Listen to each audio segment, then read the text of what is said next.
Musk is flexing a level of unchecked power that is surprising even West Wing officials. And he, in sending out teams across at least half a dozen agencies, challenging congressional authority. He's talked about shutting down USAID, which sends out foreign aid and foreign assistance. That is not something in the gift of even the president. USAID was created by statute, by Congress, and it can only be shut down by statute and by Congress. Hello friends, and welcome back to Highly Conflicted, where we unpack the news inside Trump world and what might be coming down next, now at the White House. Donald Trump has barely been in office for 2 weeks, and we're already seeing the extraordinary upheaval that he has brought across the federal government as he imposes his vision of a unitary executive, whereby all the cabinet-level agencies are answerable directly to the White House. We're seeing it most prominently at the Justice Department, where scores of career officials have been fired, alongside the prosecutors who worked on the 2 criminal cases against Donald Trump. And at the FBI, there is fear and uncertainty after the acting Deputy Attorney General, Emil Bove, told the interim head of the FBI to fire senior executives and prepare a list of agents who worked on the January 6 related cases.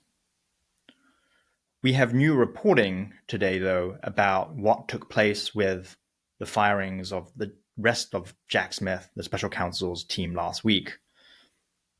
When the Justice Department announced that Jack Smith's team was being let go, it made it sound as though it was coming directly from the Attorney General's office. The acting Attorney General, James McHenry, had written this memo that went out to the affected prosecutors and said, because you worked on the criminal cases against the president, we cannot trust you to implement the president's agenda. As it turned out, though, when we dug a little deeper, the directive originated from the White House.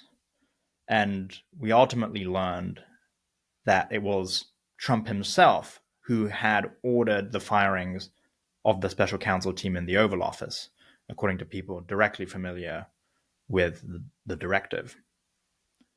Within hours, the White House Presidential Personnel Office, led by Sergio Gore, who is a longtime Trump advisor, drafted a PPO memo, is what it's called, a PPO memo, that was then sent to the Justice Department, authorizing and ordering the firings of the special counsel team, which is then what prompted McHenry, the acting Attorney General, to send out the termination notices. But the fact that Trump himself ordered the firings is really significant, because to date, we have not had a president so overtly and nakedly apply this sort of political pressure to directly get rid of personnel at a department that is supposed to act independently. This all comes part of Trump's new approach to government and his idea that the Justice Department should ultimately be an extension of the West Wing.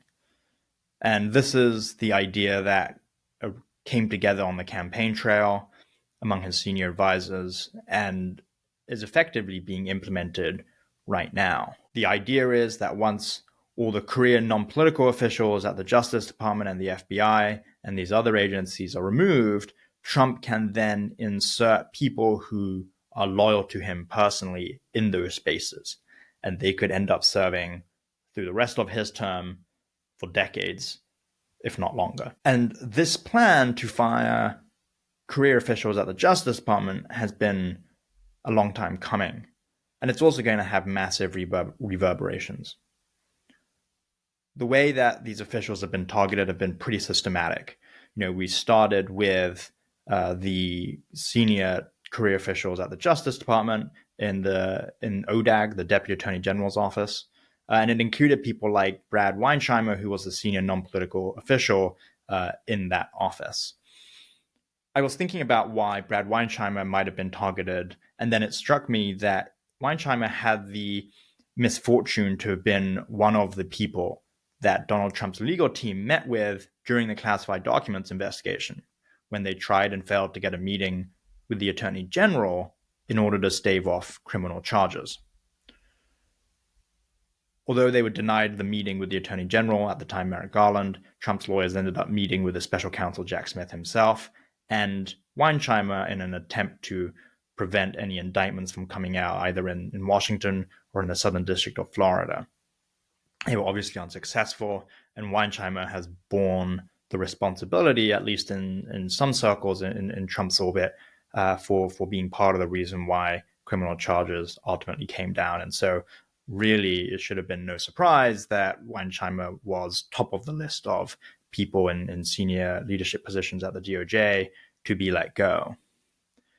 What is more concerning is, at least to career officials across the Justice Department, is what's going on at the FBI. They foresaw to a degree that DOJ officials and prosecutors would be let go or reassigned or demoted or transferred to less desirable positions. But for Trump and his team to train its focus on the FBI has brought a new level of trepidation inside headquarters in Washington.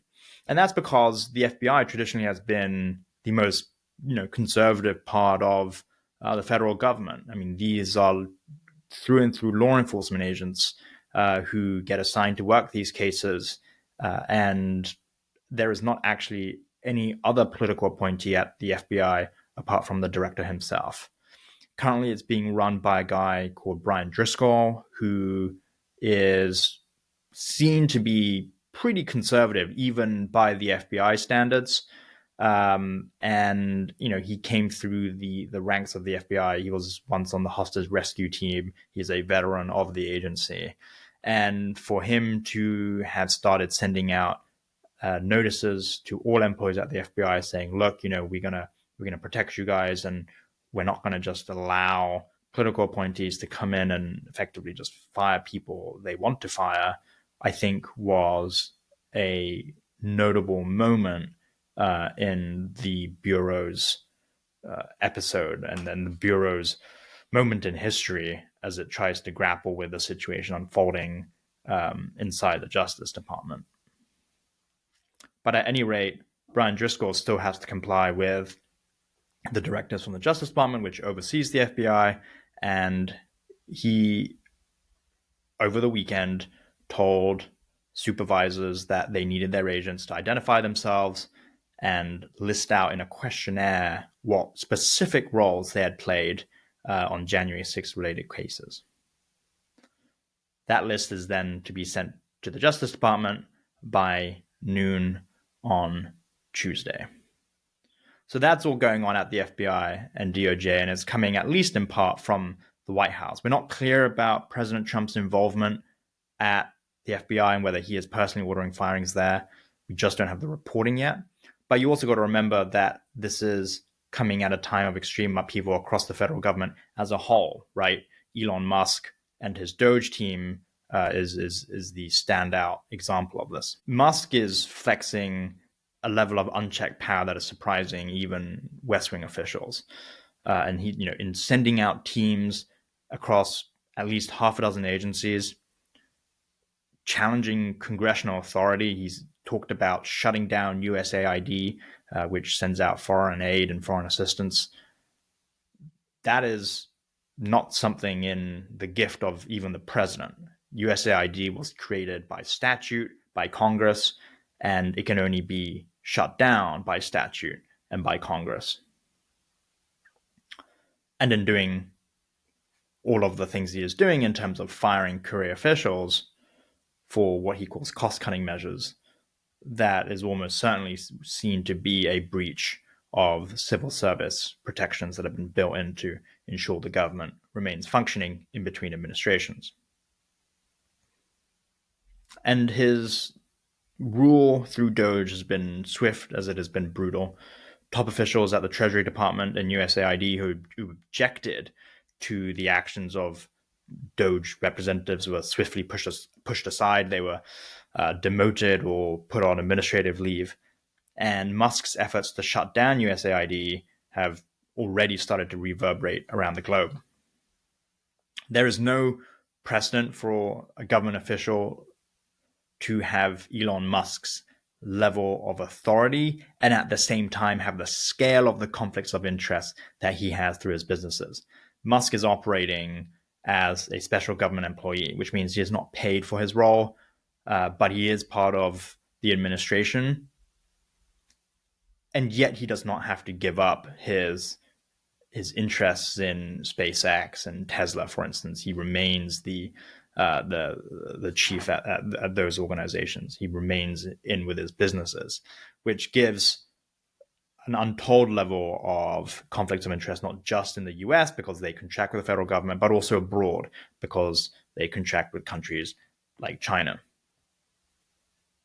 And when it came to USAID and Doge representatives trying to gain access to the building, we understand through our reporting that Elon Musk actually got on the phone and threatened to bring in the US Marshals so that they could gain entry into the building.